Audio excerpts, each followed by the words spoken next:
রংপুর কেন্দ্রীয় কারাগারে এক কয়েদের মৃত্যুর ঘটনাকে কেন্দ্র করে কয়েদি ও কারারক্ষীদের মধ্যে ধাওয়া পাল্টা ধাওয়া ও সংঘর্ষ হয়েছে। এই ঘটনায় দুই কারারক্ষীকে সাময়িক বরখাস্ত করা হয়েছে।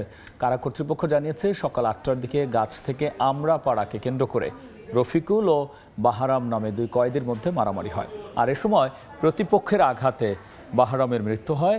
এই হত্যার বিচার দাবিতে কয়েদিরা বিশৃঙ্খলা সৃষ্টি করলে কারারক্ষীদের সঙ্গে ধাওয়া পাল্টা ধাওয়া সংঘর্ষ বাধে। এ সময় ৬৬ পদাতিক ডিভিশনের GOC major general Shakil Ahmed সহ প্রশাসনের কর্মকর্তারা ঘটনাস্থলে আসেন। আইন শৃঙ্খলা বাহিনীর সদস্যরা ফাঁকা গুলি ছুড়ে পরিস্থিতি নিয়ন্ত্রণে আনেন। নিহত বাহারাম রংপুরের পীরগঞ্জ এলাকার বাসিন্দা। এই ঘটনায় তদন্ত কমিটি গঠন সহ দুই কারারক্ষীকে সাময়িক বরখাস্ত করা হয়েছে।